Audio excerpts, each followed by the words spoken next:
Yeah, you can put it here. You can put it in the back. Or, yeah, honestly, if you just pull it up and leave it in there, it's fine. Do I turn off anyway from? Put it over here? How am I gonna end stream? That works too. I think either one works. I just don't want to take a prayer space. So, Yeah. if there's a lot of space. Okay.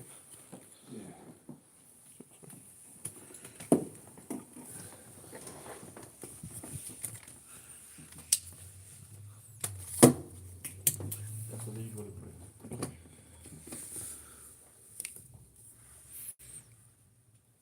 Yeah, so you can just, if you stand on the green carpet, I'll get you.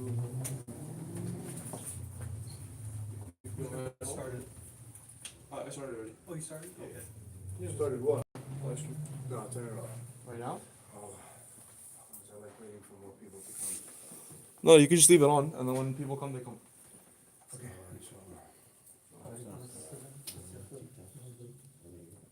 Start whenever you want. Just keep running. Do they know how to turn it off? Yeah. Hey, I have a question. Do you know how to turn it off?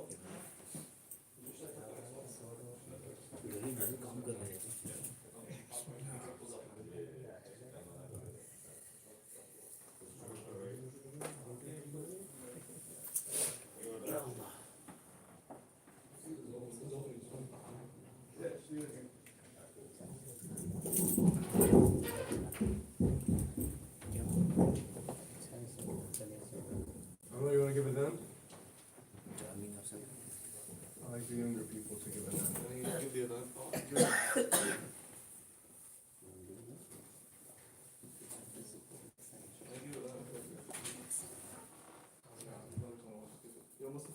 Give the other.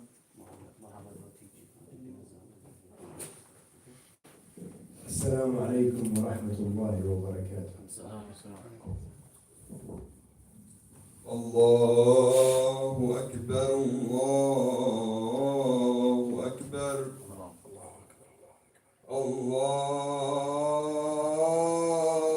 الله أكبر الله أكبر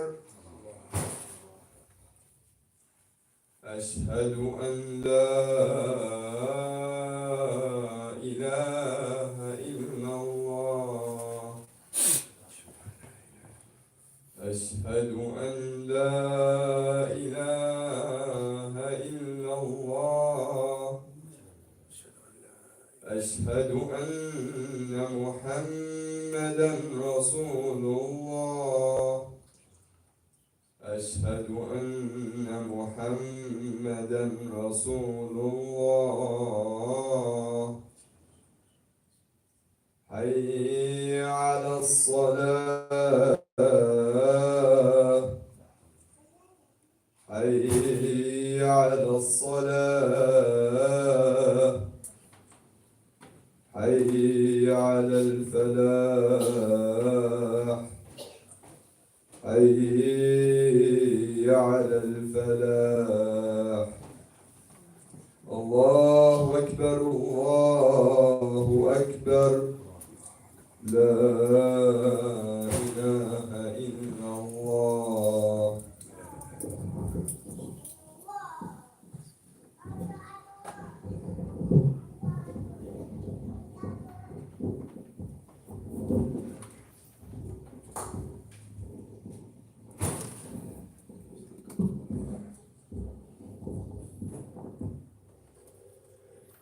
إن الحمد لله نحمده ونستعينه ونستغفره ونعوذ بالله من شرور أنفسنا ومن سيئات أعمالنا من يهده الله فلا مضل له ومن يضلل فلا هادي له عباد الله نوصيكم ونفسي بتقوى الله وطاعته وأحاذركم من عصيانه ومخالفة أمره رب اشرح لي صدري ويسر لي أمري واحلل عقدة من لساني يفقهوا قولي.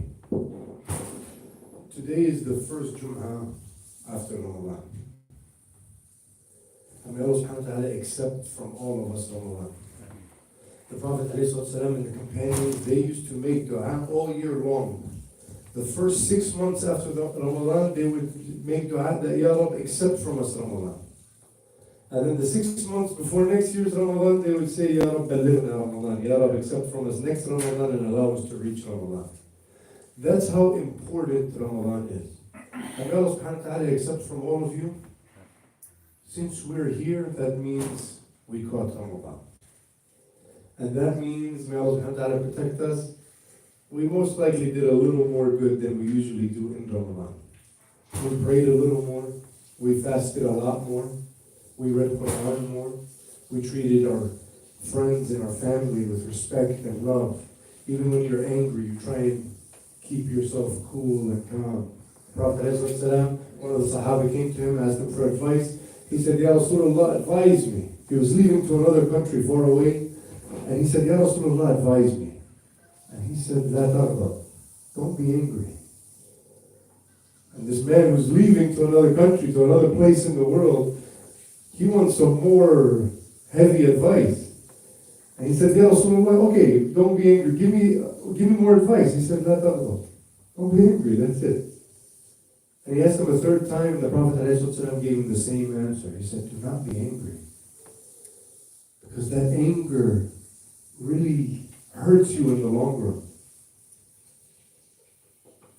And the reason anger is so important to stay away from is because there comes people on the Day of Judgment where they prayed more than me and you. And their fasting was accepted more than me and you. And they worked so hard to please Allah subhanahu wa ta'ala, and they come on the Day of Judgment and all of their good deeds in the mountains of good deeds. Imagine weighing somebody, I tell you I have a pocket full of cash, right? Or I tell you I have 2 pounds of, you went to the supermarket, you bought 10 pounds of meat. Everything, Allah subhanahu wa ta'ala, in those days He judges it by the mountains. May Allah subhanahu wa ta'ala accept from us. And these people come with mountains of good deeds, and then the angels take them away and send them to somebody else. And it was because of anger. You got angry, somebody did something, and you curse him. Somebody makes you upset, so when he leaves, you backbite him. And these good deeds that you worked so hard for all month, you stayed up late, you woke up early, you woke up halfway, you cut off your sleep halfway through so you can make some qiyam, ask Allah subhanahu wa ta'ala for something. And then, not only that, past that, you did the hard work already. And then Allah subhanahu wa ta'ala accepts it. May Allah subhanahu wa ta'ala purify all of our intentions always. And you get past all these levels to get your good deeds, and then Allah subhanahu wa ta'ala takes it away because you spoke about somebody, or you were angry with somebody and you couldn't control your tongue and you cursed them. Or my biggest pet peeve and my biggest problem is when you do all of this, all of Ramadan, and then we lose it all because we couldn't decide what day of Eid it was. You don't even, Eid's all Sunnah anyways. You don't even have to come to the Eid celebrations. And we ruin it because I didn't agree with so-and-so. We don't agree on so many things. Especially in a community as diverse as ours. When you go to the Bronx community, most of them are Shafi'i, right? The ones at the Bronx Muslim Center, a lot of them Shafi'i. You go to one of the African communities in South Yonkers, they're all Maliki. This community is so diverse. We have everybody here. We stand up in Salat al-Isha and some people raise their hands in dua and some people keep their hands down in dua. For us, especially us, you're never in a situation where you can disrespect one of the scholars. You'll never know enough to compete with Imam Shafi'i. None of us will ever compete with Imam Ahmad ibn Hanbal, Imam Malik. People come and say, well, it was a hadith Imam Abu Hanifa. Abu Hanifa, who are we to speak about these ulama? And not only do we disagree with them, but we come on a day and we fight with each other. And you backbite, and you talk, and this guy, and that guy, and this person. And I'm like, we were up for 29 or 30 days, depending on when you celebrated Eid, unified, praying toe to toe, shoulder to shoulder, hugging each other.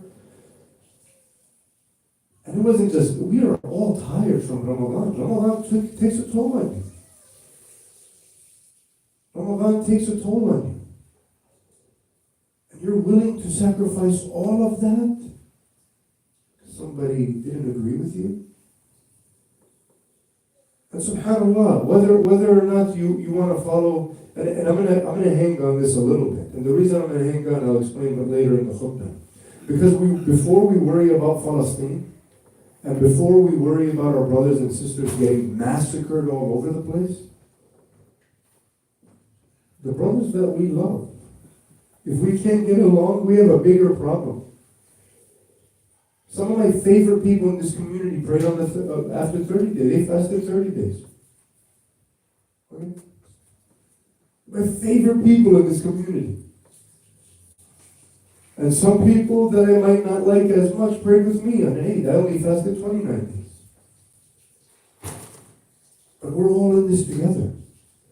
And if the brothers that I have over my house, and he meets my family, and he grabs my kids, and we're family, and we love each other, if it becomes animosity between me and him, just on the day of Eid, and then right after Eid we go back to being friends again, why lose all those good deeds because of what?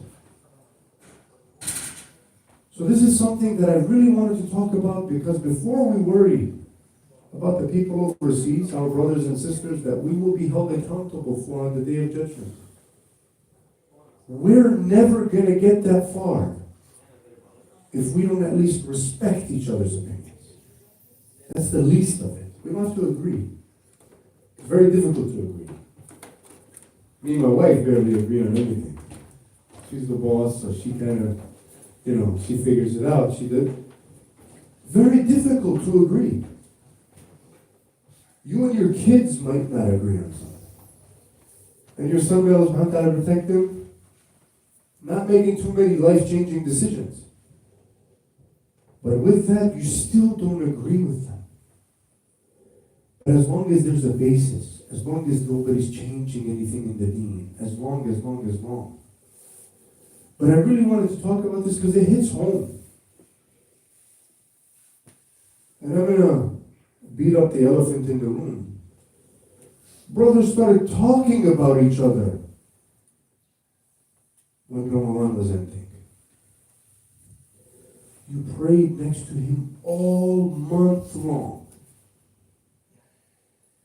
You want to pray Eid on a different day? You want to follow the moon sighting? That's absolutely fine. You are not wrong. But don't lose your hard work in Ramadan because you're that angry, because you're that frustrated, because you don't like that opinion. And that's why, and it became a level of anger between some of the brothers. And that's why the advice that I brought up in the beginning, when the Prophet ﷺ gave one of the companions advice, he said, La taghdab. Just don't be angry. Because as soon as that calms down, our egos calm down. He's like, why doesn't he listen to me? I know what I'm doing. I know what I'm talking about. I stand up in front of the community all year long. You don't want to listen to me? That ego doesn't matter. There's no ego on the Day of Judgment. When Allah subhanahu wa ta'ala judges me, that ego was going to work against me as opposed to for me. So I took a little longer than I wanted to on this subject, but may Allah subhanahu wa ta'ala accept from us all different opinions. It's okay. At the end of the day, if I want to lean on somebody, it's going to be one of you guys. My brothers here in this community. If I need help, I come to the Muslims always. You guys are my brothers, the Prophet ﷺ told me. So we need each other. And then when we learn how to coalesce and live together and respect each other and love each other, then we can work together to make sure that our brothers and sisters in Palestine are not being bombed relentlessly. That our brothers and sisters in Yemen are not being killed non-stop. Yesterday they destroyed one of the facilities in Yemen that brings water to 60,000 people. Us as Muslims, our problems are way bigger. Us as Muslims living in America, where we have the freedom to practice our religion, where we have the freedom to go wherever it is you want. There's nobody stopping you. You can travel wherever you want. You can do whatever you want here. If we don't use our resources to help our brothers and sisters all over the world, we will be held accountable. If the brother came last week and he said, I need to collect donations so that we can help the orphans in Yemen. But my mind was busy fighting my brothers who I love so much about what day is Eid. That's not an excuse for you on the day of judgment. How many of us know what's going on in Sudan? Not too much. But we're busy. We spend hours talking about minuscule things. So subhanAllah, this is something I don't want to stay too much on, but it really is important. Because this community was built, and subhanAllah, we've been in this community, 10 years, less? Right? With the masjid, 7 years. This community used to pray in a musalla. You couldn't fit more than 15, 20 people there. And now Salat al-Eid, we have 500 people. Salat al-Taraweeh, we have 200-300 people. We had to figure out how to put speakers downstairs because the sisters were taking up some of the space upstairs. And then Salat al-Eid, we have to put people here and people there. And we're trying to figure it out. And this is a community that started only a few years ago with 15, 20 people. A few families here and there. But if you came late to Salat al-Isha, you couldn't fit inside Salat al-Isha. At the Musalla, there's no space. And this community is going to grow through us being unified always. Difference of opinion is okay. The ulama didn't agree on all the opinions. Our scholars, and that's why we have the different madhab. One of the scholars took one opinion, another one took another opinion. And now to move on from this subject, inshallah, which is kind of still related. The Prophet ﷺ tells us on the day of judgment, the ones of you that are closest to me are the ones with best morals. How we treat each other. How we treat our customers, how we treat our families, how we treat our friends, how we treat our community members, how we treat the people that we deal with all the time. Are you a pleasure to be around? Or do people see you walk through the door and they're like, this guy again? Very annoying guy, talks too much, always has something bad to say. The Prophet ﷺ didn't say the closest ones to me on the day of judgment in Jannah are the ones that pray all night long, the ones who are fasting 24/7, the ones who are giving the most sadaqah, the one who did 50 umrahs and 15 hajj. That's not the one closest to the Prophet ﷺ. It's the ones of you who have the best morals. And that's why when I was preparing for this lecture, the sheikh that I was listening to, he said, don't say, this guy's a fun guy, he's a nice guy, he's always respectful, he's a good dude. Because that ibadah is more important, let me not say more important, but as important as your qiyam. Those people that you'll never hear them curse. We know the traits of the people of Jannah. Inshallah, may Allah subhanahu wa ta'ala make us from those. Are the ones who speak good. Do you speak good, or there are people used to hearing curse words every time you walk into the door? The Prophet ﷺ said, say good, or, and this hadith actually scares me, because for the Prophet ﷺ to speak this way, he might be a little frustrated. Speak good, or keep your mouth shut. Prophet ﷺ is the embodiment of the Quran. If you took the Quran and you made it a human being, it is the Prophet ﷺ. His characteristics are the characteristics that the Quran embodies. So for him to say, either speak good or keep your mouth shut, that means it's very important. And that means we have to watch this tongue. What we say, how we say it, our actions, our mannerisms. And this comes into so many things, and I use simple simple examples so that we can, when we see the bigger examples, we learn them ourselves, because I can't give you all a million examples. One of the simplest examples, when you go to a wedding, and we know here in America the wedding is by plate, right? And in New York, it's not cheap. When I lived in Chicago, I had people complaining about $25 plates. And I was like, you go to the places in New Rochelle by the water, it's $160 a plate. Big difference. And we go to these weddings, and you have some brothers know how to guide them and guide us. They'll order a plate here. One of their friends is sitting at another table. They'll go to the other table and order another plate. Now, if the Prophet ﷺ saw that each plate was $100, but because you wanted to sit next to your boy, and you didn't care about the groom, and you went and ordered another plate. Such a silly example. Imagine after Khudba, they tell you what did the Imam speak about. You said plates at a wedding. But this is what it starts with. Because if I go to a wedding, I care about the person. And if it's $160 a plate, and I order 3 plates because I want to see which table I'm the coolest with, and he ends up paying $500 for my plate, where's the mannerisms in that? If the Prophet ﷺ was sitting next to you, do you think he'd agree? And this is something somebody asked me once before and actually changed my life, because now I realized how much I had to change. He said, the way you carry yourself now, think about it. Today, I woke up at 6 in the morning till now. For the last 8 hours, the way I carried myself, if the Prophet ﷺ was standing next to me, would I carry myself the same way? I just got goosebumps because I think about it all the time. I'm talking about just today, not yesterday, not the day before, not last year. The last 8 hours of my life, I would have done a million things differently if the Prophet ﷺ was watching me. Our mannerisms. When my mom calls me and says, did you do this? I'm like, Mom, I told you I did this way. وَلَا تَقُلْ لَهُمَا أُفٍّ. Don't even say uff to your mom, to your parents.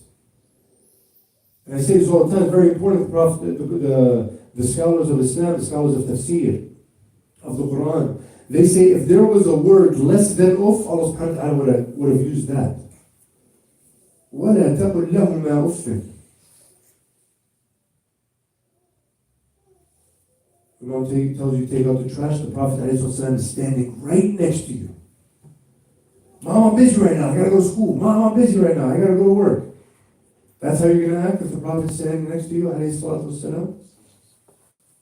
Completely different. Customer walks in, you're dealing with your teachers, you're dealing with employees, I don't care what it is you're dealing with. Just picture the Prophet ﷺ standing right next to you. How would you deal with them? How would you speak?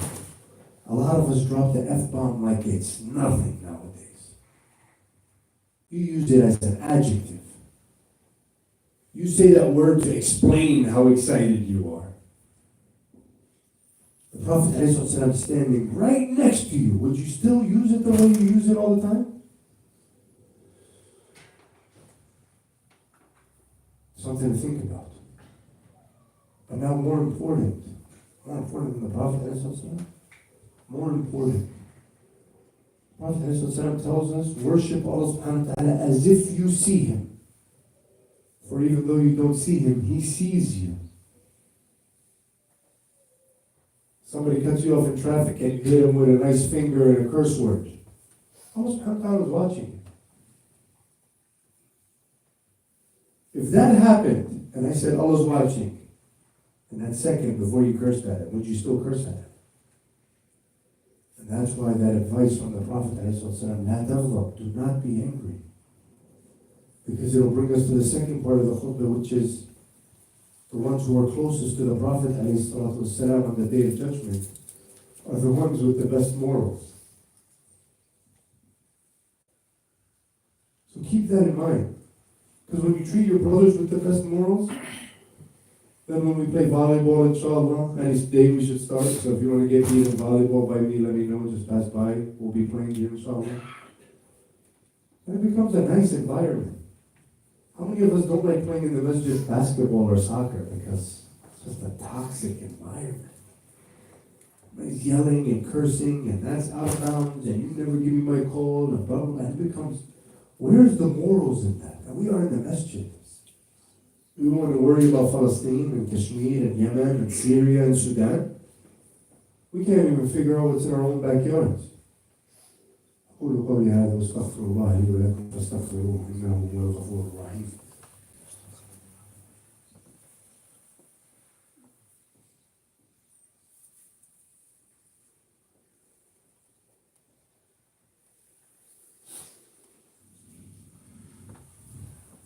بسم الله والصلاة والسلام على سيدنا محمد. اللهم صل وسلم وبارك على سيدنا محمد. I'm starting to run short on time, so I'm going to wrap it up a little bit, inshallah, speed up a little bit. Something I wanted to talk about, yes, now we talked about the morals, we talked about treating each other good. May Allah subhanahu wa ta'ala accept all of Ramadan from all of us, Ya Rab. May Allah subhanahu wa ta'ala accept our fasting and our qiyam and our salah, our sadaqat. May Allah subhanahu wa ta'ala accept from all of us.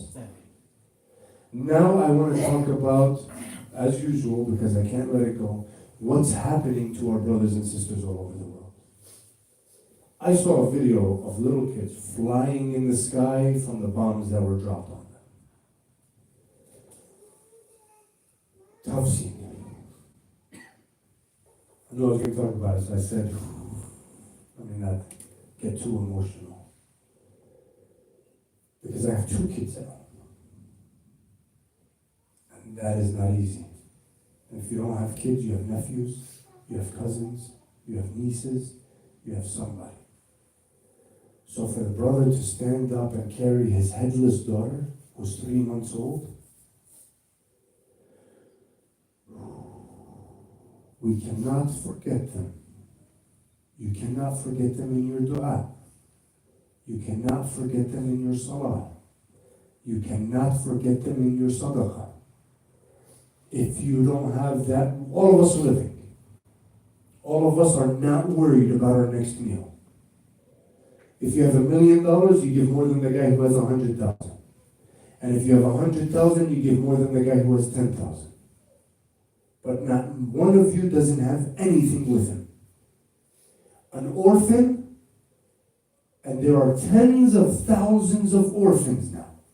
These are the new orphans, not the old orphans. An orphan is $50 a month.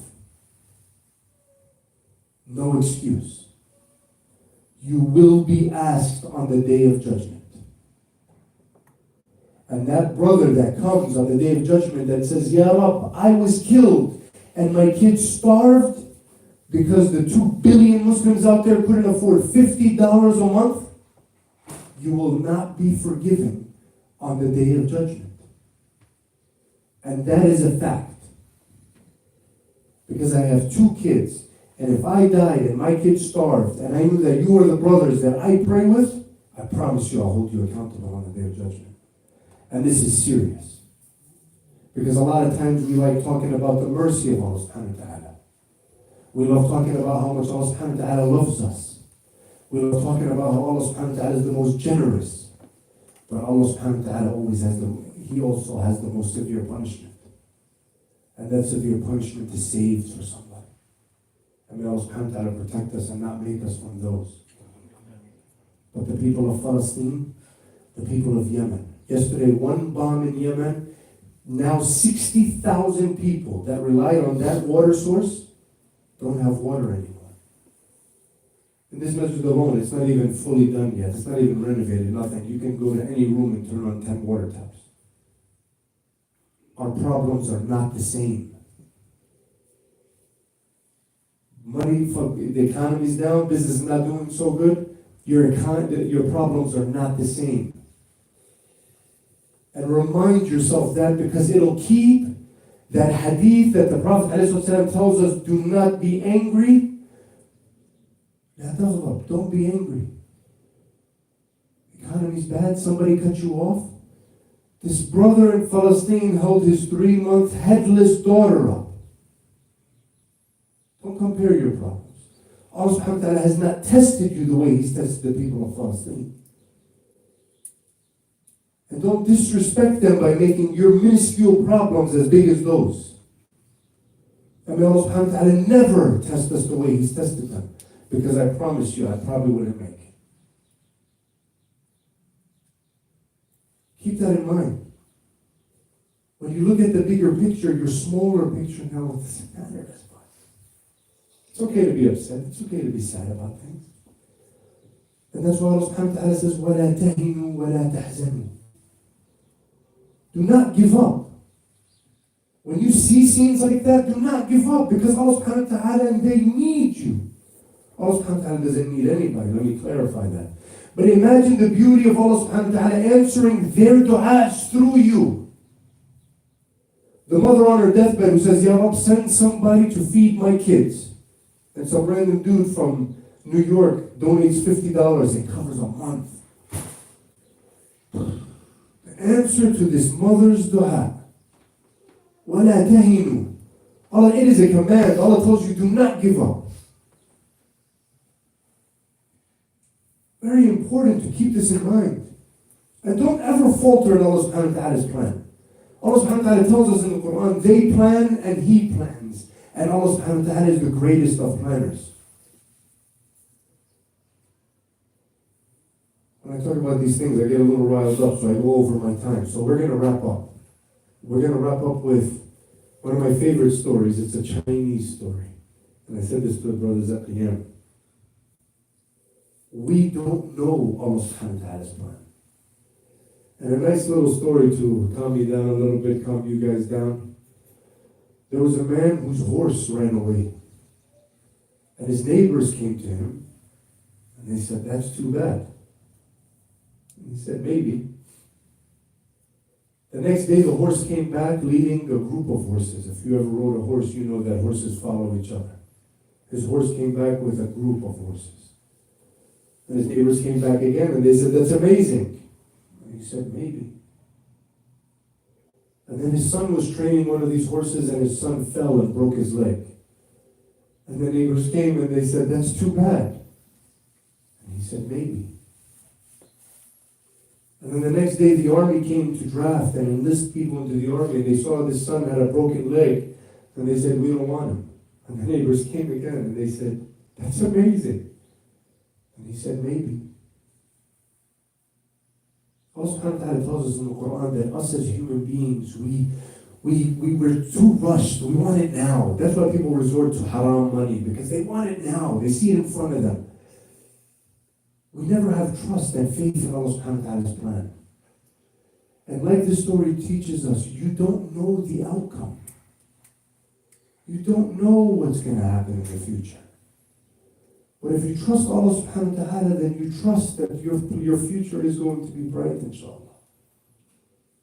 And the Prophet ﷺ and Allah subhanahu wa ta'ala promises us, and this is just to end with a little bit of faith, inshallah, with a little bit of hope,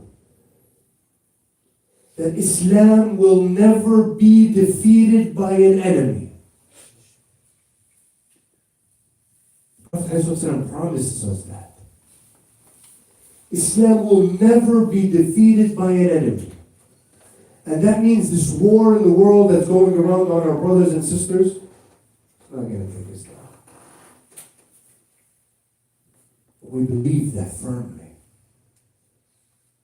And then like the Prophet ﷺ and the companions, when Allah subhanahu wa ta'ala sent down the ayah, وَزُلْزِلُوا, they were shaken. Zilzal is an earthquake.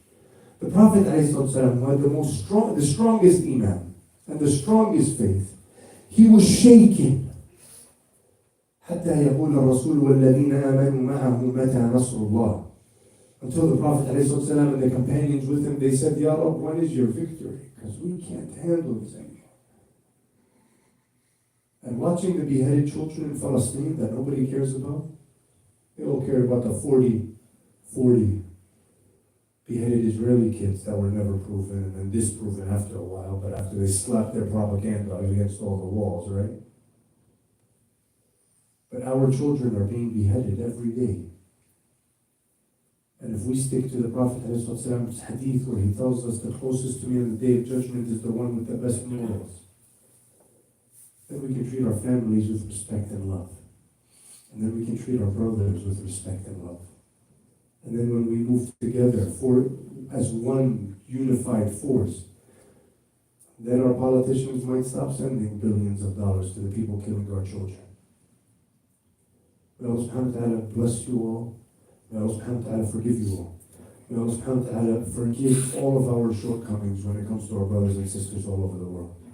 May Allah subhanahu wa ta'ala accept from you Ramadan.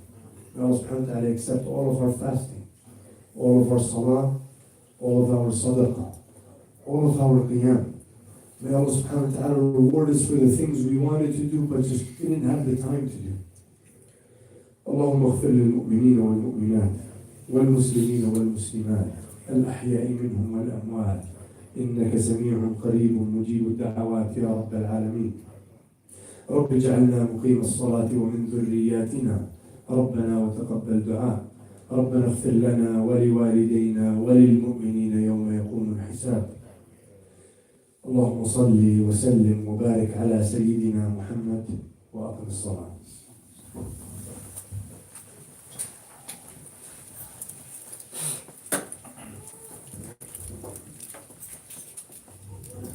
Brothers, move up. There's another room in the front. We're gonna fill up.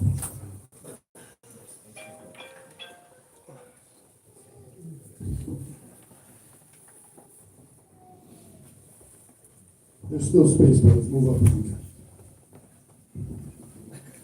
الله أكبر الله أكبر الله أكبر الله أكبر أشهد أن لا إله إلا الله أشهد أن لا إله إلا الله أشهد أن محمد رسول الله أشهد أن محمد رسول الله هيا على الصلاة هيا على الصلاة هيا على الفلاح هيا على الفلاح قد قامت الصلاة قد قامت الصلاة الله أكبر الله أكبر لا إله إلا الله.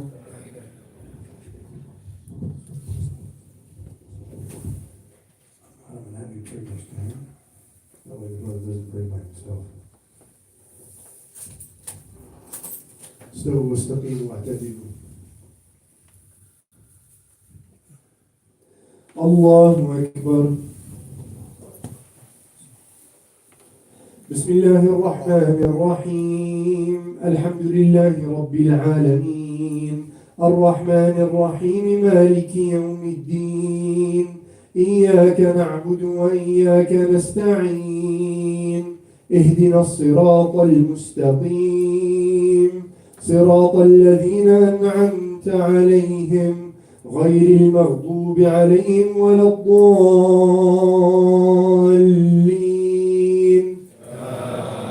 آمين.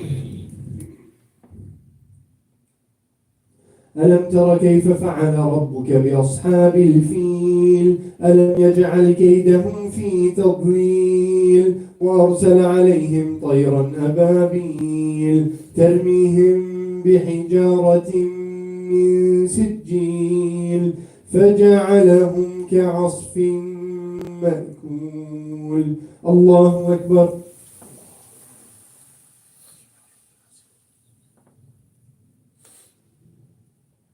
سمع الله لمن حمده.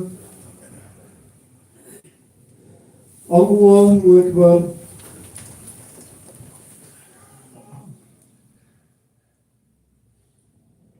الله أكبر. الله أكبر.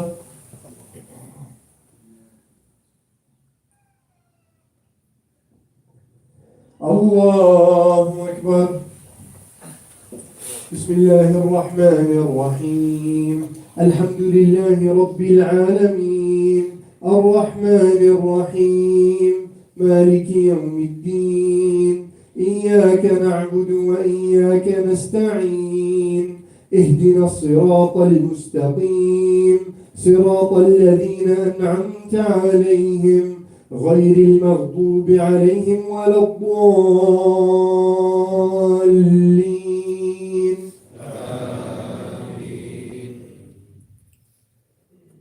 إنا أعطيناك الكوثر فصل لربك وانحر إن شانئك هو الأبتر. الله أكبر.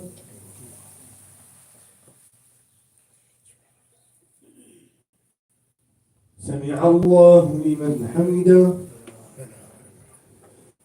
الله أكبر.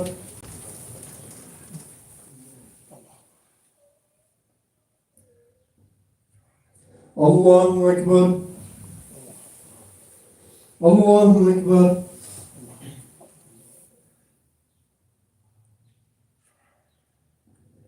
Allahu Akbar.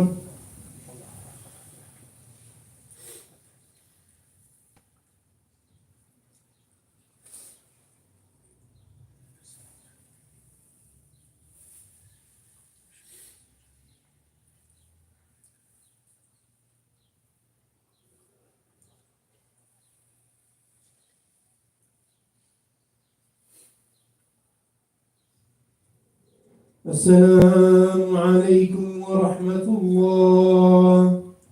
السلام عليكم ورحمة الله.